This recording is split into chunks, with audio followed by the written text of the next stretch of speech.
Welcome to MTS class room, మహారాణి college, Peddapuram.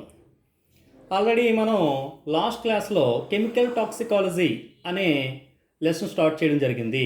Start చేసి మనం ఆల్రెడీ ఏం చెప్పుకోవడం జరిగింది, అసలు టాక్సిక్ కెమికల్స్ అంటే ఏంటి, వాటి యొక్క ఎఫెక్ట్స్ ఏంటి, అలాగే వాటి యొక్క లిమిట్, ఏ విధంగా ఎంత లిమిట్లో ఉంటే అవి మనకి హాని చేయకుండా ఉంటాయో చెప్పడం జరిగింది.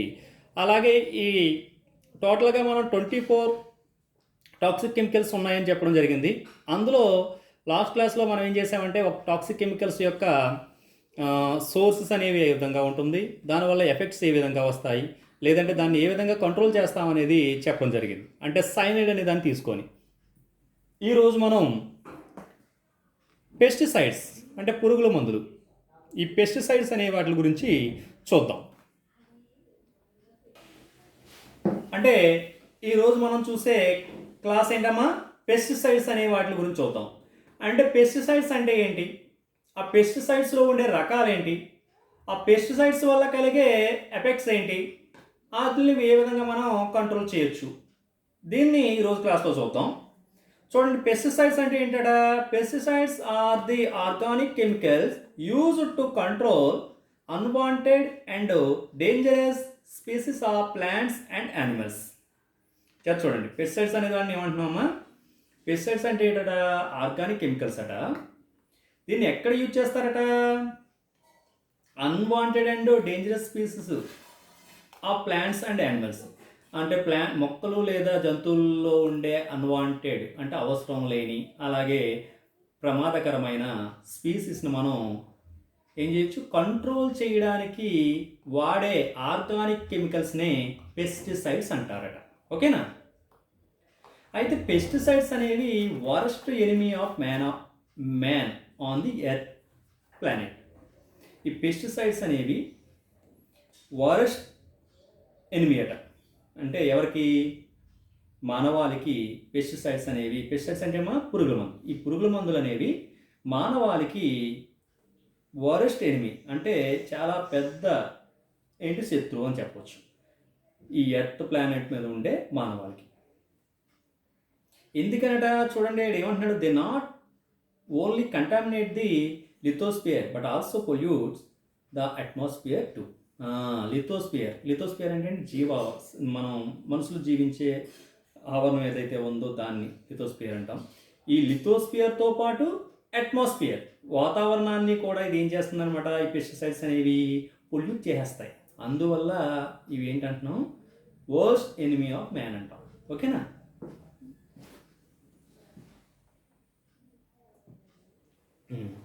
ఇప్పుడు క్లాసిఫికేషన్ చూద్దాం. క్లాసిఫికేషన్ చూడండి, ఈ పెస్టిసైడ్స్ అనే వాటిని మనం ముఖ్యంగా ఏం చేసేవాట, 8 టైప్స్ కింద క్లాసిఫై చేయడం జరిగింది. అంటే pesticides are classified into mainly 8 types. They are, first one fungicides. First one ఏంటమ్మా, fungicides. Second one herbicides. Third one insecticides. Fourth one molluscicides. Fifth one rodenticides. Sixth one pesticides. Seventh one nematicides. Eighth one others. Others అంటే ఏంటన్నమా, synthetic pesticides అన్నీ కూడా అదర్స్లోకి వస్తాయన్నమాట. ఇందులో first one ఏమన్నాడు, fungicides. Fungicides అంటే ఏంటి, శిలీంద్ర నాశకాలు. ఫస్ట్ వన్ ఏంటమ్మా, ఫంగిసైడ్స్. ఫంగిసైడ్స్ అంటే ఏంటి, శిలీంద్ర నాశకాలు అంటాం. రెండోది హెర్బిసైడ్స్. హెర్బిసైడ్స్ అంటే అన్వాంటెడ్ ప్లాంట్స్, అన్వాంటెడ్ గ్రాసు అంటే కలుపు మొక్కలు అలాంటివి ఉంటాయి కదా, ఇలాంటి కలుపుని నివారించడానికి వాడే వాటిని ఏమంటాం, హెర్బిసైడ్స్ అంటాం. అలాగే ఇన్సెక్టిసైడ్స్, కీటకనాశకాలు అంటే క్రిములు కీటకాలు అంటాం కదా, వాటిని సంహరించడానికి వాడే వాటిని ఏమంటామా, ఇన్సెక్టిసైడ్స్ అంటాం. నెక్స్ట్ మొల్యూసైడ్స్ అంటే ఏంటి, మొల్యూసైడ్స్ అంటే చూడండి, స్నైల్స్ని కంట్రోల్ చేయడానికి వాటిని ఏమంటాం, మొల్యూసైడ్స్ అంటాం. స్నైల్స్ అంటే ఏంటి, ఈ నత్తలు, పీతలు లాంటివి ఉంటాయి కదా, అంటే డార్క్ ప్రొటెక్షన్ కలిగి ఉన్న లేయర్ కలిగి ఉండే ఏవైతే ఉన్నాయో వాటిని ఏమంటాం, మొల్యూసైడ్స్ అంటాం. నెక్స్ట్ రోడెంటిసైడ్ అంటే ఏంటి? ఎలకలు, అలాగే చించులు అంటాం చూడు, ఇలాంటి అంటే ర్యాట్స్, మైస్ అంటాం కదా, వీటిని నివారించడానికి వాడే మందులు ఏవైతే ఉంటాయో వాటిని రెడెంటిసైడ్స్ అంటాం. నెక్స్ట్ పిసిసైడ్స్ అంటే చేపలు లాంటి జలచర జీవులను మనం నివారించడానికి, నిర్మూలించడానికి వాడే వాటిని ఏమంటామో పిసిసైడ్స్ అంటాం. అలాగే నెమాటిక్ సైడ్స్ అంటే ఏంటి?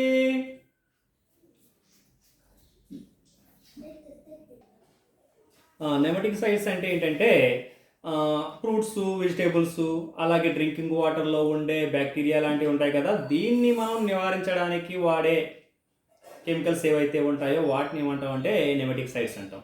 నెక్స్ట్ అదర్స్ వస్తువులోకి సింథటిక్ పెస్టిసైడ్ అంటే మనం సింథటిక్ అంటే కృత్రిమంగా తయారు చేసే పురుగుల మందులు ఏవైతే ఉన్నాయో అన్నీ కూడా అదర్స్లోకి వస్తాయి. ఇప్పుడు 1 by 1 చూద్దాం, ఓకేనా?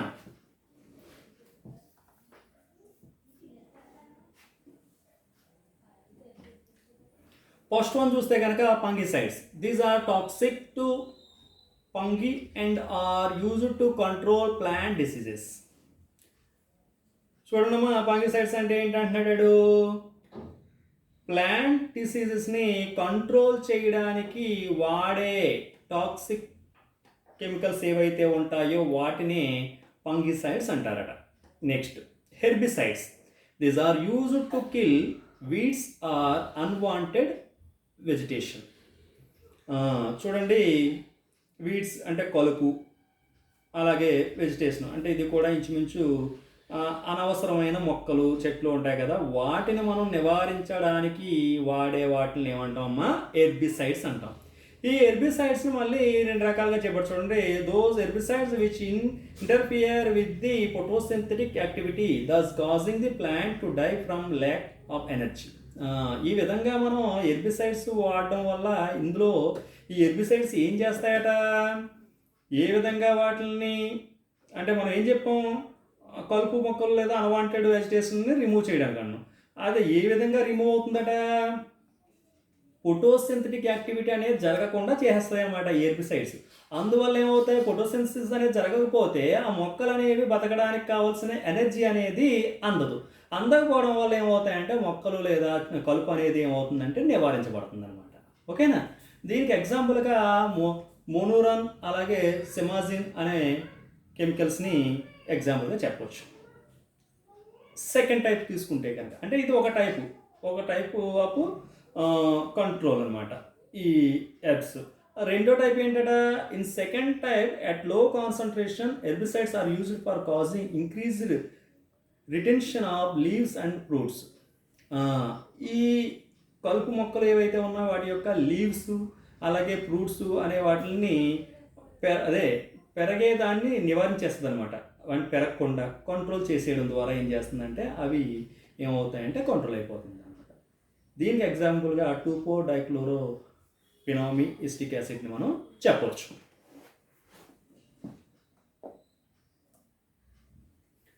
నెక్స్ట్ వచ్చేసి insecticides. These are used to kill insects in peel. These are enter into stomach of insect then cause harm to digestive system. Insecticides అంటే ఏం చెప్పుకున్నామా? ఇన్సెక్ట్స్ని కిల్ చేయడానికి ఉపయోగించే వాటిని ఇన్సెక్టిసైడ్స్ అంటాం. ఈ ఇన్సెక్టిసైడ్స్ అనేది ఏ విధంగా వర్క్ చేస్తుందట? ఈ ఇన్సెక్టిసైడ్ ఏవైతే ఉన్నాయో వాటిని అవి ఏం చేస్తాయంటే ఇన్సెక్ట్ యొక్క స్టమక్లోకి ఎంటర్ వెళ్ళిపోయి అక్కడ ఏం చేస్తాయంటే హార్మ్ చేయడం ద్వారా అంటే దేన్ని హార్మ్ చేస్తాయి? డైజెస్టివ్ సిస్టమ్ని హార్మ్ చేసేస్తాయి. ఆ విధంగా డైజెస్టివ్ సిస్టమ్ ఎప్పుడైతే ఎఫెక్ట్ అయ్యిందో ఆ ఇన్సెక్ట్ ఏమవుతుందంటే నశించిపోతాయి అన్నమాట. దీనికి ఎగ్జాంపుల్గా డిడిటీని అలాగే బిహెచ్సిని చెప్పవచ్చు. డిడిటీ అంటే ఏంటి? Dichloro diphenyl trichloro ethane. అలాగే బిహెచ్సి బెంజీన్ హెక్సా క్లోరైడ్, అలాగే గమాక్సిన్, ఆల్డ్రిన్, ఎండ్రిన్, బ్యాగరిన్, లెడ్ ఆర్సినేట్. ఈ విధమైన కెమికల్స్ అన్నీ కూడా ఇన్సెక్టిసైడ్స్లోకే వస్తాయి. Next molluscicides. ఇందా చెప్పాం కదా, ముల్యుసైడ్స్ అంటే ఏం చెప్పాము? స్నేయిల్స్ని కంట్రోల్ చేయడానికి వాడే వాటినే మనం ముల్యుసైడ్స్ అంటాం. ఎగ్జాంపుల్ ఏంటమ్మా? Proscan is most effective and has no bad effects on non target organism. చూడండి, ఇప్పుడు ఒక చెరువు ఉందనుకుంటే దీనికి ఎగ్జాంపుల్లో ఏమంటున్నాడు అనమాట, ఇది మనం ఎక్కడైతే దేన్నైతే టార్గెట్ చేసేమో అది మాత్రమే నశించేలా చేస్తాయి, రిమైనింగ్ వాటికి ఎటువంటి హాని చెయ్యవు అంటున్నాడు. దానికి ఒక ఎగ్జాంపుల్ ఏం చెప్పొచ్చు మనం, ఉదాహరణకి ఒక చెరువు అనేది ఉందనుకుంటే ఆ చెరువులో చేపలు ఉన్నాయి, ఆ చేపలతో పాటు నత్తలు అలాగే పీతలు లాంటివి ఏవో ఉన్నాయి. ఇప్పుడు ఇందులో ఉండే నత్తలు లేదా పీతలను మనం రిమూవ్ చేయాలనుకుంటున్నాం, కానీ చేపలను మాత్రం ఎటువంటి హాని కలగకుండా ఉండాలి. అలాంటప్పుడు మొలిసైడ్స్ని వాడాలన్నమాట. మొలిసైడ్స్ వాడడం వల్ల ఏమవుతుంది, కేవలం స్నేల్స్ మాత్రమే ఏమవుతాయంటే కంట్రోల్ అవుతాయి, చేపలు అనేవి ఏమవుతాయి అనమాట ఎటువంటి ఎఫెక్ట్ లేకుండా ఉంటాయి. ఎందుకని, ఈ మొలిసైడ్స్ అనేవి దేన్ని మనం టార్గెట్ చేసామో దాని మీద మాత్రమే ప్రభావం చూపిస్తుంది, మిగిలిన వాటి మీద బ్యాడ్ ఎఫెక్ట్ అనేది చూపించవు. ఓకేనా. Next, rodenticides. These are use to kill rodents. Rodents అంటే ఎంత చెప్తున్నా, ర్యాట్స్, మైస్ అంటే ఎలుకలు, సించులు, ఇలాంటి వాటిని మనం కిల్ చేయడానికి వాడే వాటిని రోడెంటిసైడ్స్ అంటాం. Next, piscicides. Piscicides are use to control fish and other aquatic fishes. చేపలు మరియు జలచరాలు, నీటిలో జీవించే జలచరాజీవులు ఏవైతే ఉన్నాయో వాటిని కంట్రోల్ చేయడానికి వాడే వాటిని ఏమంటామా, పిసిసైడ్స్ అంటాం. Next, nematicides. They inhibit nematodes. They are present in traces in vegetables, fruits as well as in drinking water. వెజిటేబుల్స్లోను, ఫ్రూట్స్లోను, డ్రింకింగ్ వాటర్లో ఉండే బ్యాక్టీరియా లాంటి జీవులు ఏవైతే ఉన్నాయో వాటిని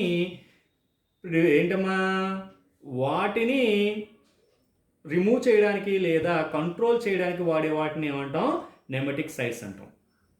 next, synthetic pesticides. These are more effective and penetrate into plant tissues. అంటే సింథటిక్ పెస్టిసైడ్స్ అనేవి చాలా హానికరమైనవి. ఇవి మిగిలిన వాటితో పోల్చినప్పుడు చాలా స్పీడ్గా ఏమవుతాయంటే ప్లాంట్ టిష్యూలోకి చొచ్చుకుపోవడం జరుగుతుందన్నమాట. అందువల్ల చాలా ఎఫెక్ట్ అనేది దీనివల్ల కలుగుతాయి. దీనికి ఎగ్జాంపుల్గా క్లోరోపీనాక్సీ యాసిడ్ అనే దాన్ని చెప్పొచ్చు. ఇది ఏంటమ్మా, పెస్టిసైడ్స్ యొక్క క్లాసిఫికేషన్. ఇప్పుడు ఇందులో మనం చూడవలసింది ఏంటంటే బయోకెమికల్ ఎఫెక్ట్స్ ఆఫ్ పెస్టిసైడ్స్. ఈ పెస్టిసైడ్స్ యొక్క బయోకెమికల్ ఎఫెక్ట్స్ అంటే జీవ సంబంధమైన ప్రభావం అనేది ఏ విధంగా ఉంటుంది పెస్టిసైడ్స్ వల్ల అనేది చూద్దాం. చూడండి, expose to pesticides in small amount over time leads to chronic health effects. చూడండి, పెస్టిసైడ్స్ అనే దాని వల్ల చాలా తక్కువ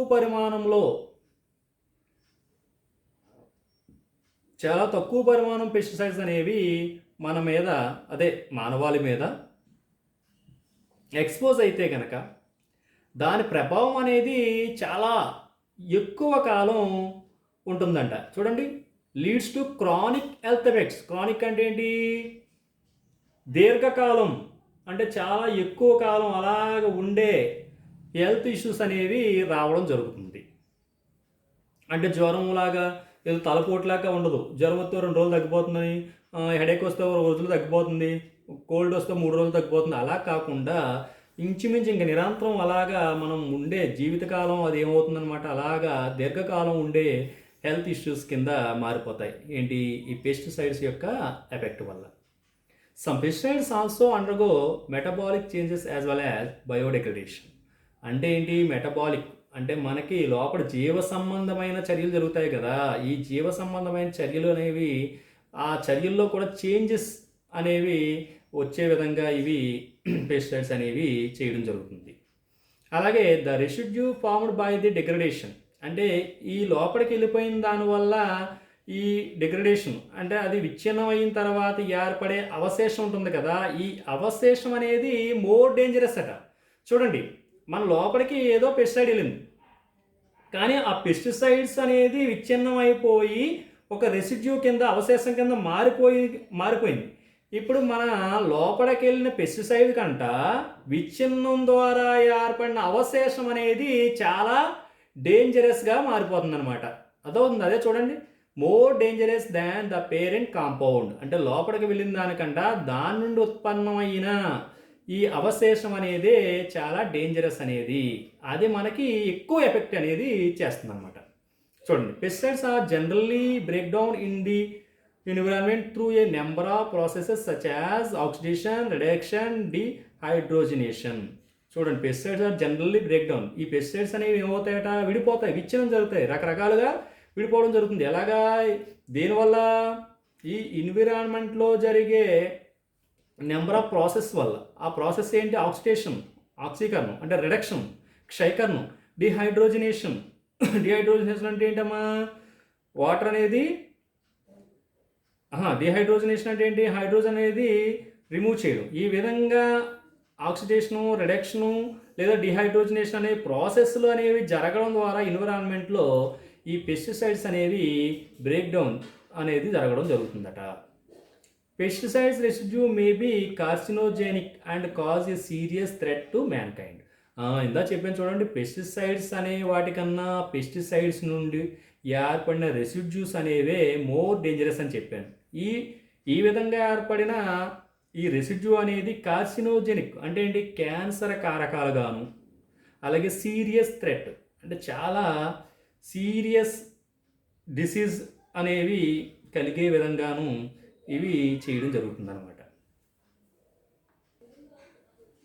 అయితే లిథోస్పియర్ అండ్ అట్మాస్ఫియర్. లిథోస్పియర్ అంటే ఏంటమ్మా? శిలావరణం అంటాం కదా. అండ్ అట్మాస్ఫియర్ వాతావరణం. Both act as sink for pesticides. అంటే లిథోస్పియరు, అట్మాస్ఫియరు రెండు కూడా సింక్ అంటే ఏంటి? ఇవి ఉండే స్థావరాలని చెప్పొచ్చు అన్నమాట. అంటే అట్మాస్ఫియరు, లిథోస్పియరు ఇవి ఉండడానికి అవకాశం కలిగించే ఆవరణాలు అన్నమాట. ఎందుకని? Chlorinated hydrocarbons are migrated easily in air. Chlorinated hydrocarbons అనేవి ఈజీగా మైగ్రేట్ అయిపోతూ ఉంటాయి. ఎక్కడ? ఎయిర్ వల్ల. ఓకేనా? Pesticides in the environment enter human bodies through the food and water causes harm to human being. చూడండి, ఈ పెస్టిసైడ్స్ అనేవి ఎన్విరాన్మెంట్ అంటే వాతావరణం నుండి, అంటే వాతావరణంలో ఉండే పెస్టిసైడ్స్ అనేవి హ్యూమన్ బాడీస్లోకి ఏ విధంగా ఎంటర్ అవుతాయట? మనం తీసుకుండే ఫుడ్ ద్వారాను, అలాగే వాటర్ ద్వారాను. అంటే మనం తీసుకుండే ఫుడ్ మరియు అంటే మనం తీసుకునే ఆహారము మరియు నీరు వల్ల ఈ పర్యావరణంలో ఉండే ఈ పెస్టిసైడ్స్ అనేవి మన హ్యూమన్ బాడీస్లోకి ఎంటర్ అవ్వడం జరుగుతుంది. ఆ విధంగా ఎంటర్ అవ్వడం ద్వారా ఏం చేస్తాయంటే హ్యూమన్ బీయింగ్స్కి అవి హార్మ్ చేయడం జరుగుతుంది. నెక్స్ట్ చూడండి, in general pesticides are attack almost every part of the body. చూడండి, ఈ విధంగా మనకి ఎంటర్ అయ్యింది పెస్టిసైడ్స్ ఏవైతే ఉన్నాయో ఏం చేస్తాయట? మన బాడీలో ఉండే అన్ని పార్ట్స్ మీద కూడా ఏం చేస్తాయంటే అటాక్ చేయడం జరుగుతుంది. అదవుతుందా? They can cause ear infection, respiratory disease, leukaemia, dermatitis, ulcer, brain cancer, kidney infection. చూడండి, ప్రతి పార్ట్ మీద అంటే మన బాడీలో ఉండే ప్రతి అవయవం మీద కూడా ఈ పెస్టిసైడ్స్ అనేవి ఏమవుతాయి? ఎఫెక్ట్ చూపించడం ద్వారా ఇయర్ ఇన్ఫెక్షన్ రావడం జరగవచ్చు. అలాగే రెస్పిరేటరీ డిసీజ్ అంటే శ్వాస సంబంధితమైన వ్యాధులు అనేవి రావడం జరుగుతుంది. లుకేమియా అంటే రక్తహీనత అనేది ఏర్పడడం జరగవచ్చు. డెర్మటైటిస్ అంటే చర్మంపై వాపు లేదా దురదలు, మంటలు అనేవి రావడం జరగవచ్చు, అంటే స్కిన్ సంబంధించి. అలాగే అల్సర్స్ అంటే కడుపులో మంట. బ్రెయిన్ క్యాన్సర్ రావచ్చట. కిడ్నీ ఇన్ఫెక్షన్స్ అంటే ప్రతి అవయవం మీద కూడా ఈ పెస్టిసైడ్స్ అనేవి ఎఫెక్ట్ చూపించడం జరుగుతుంది.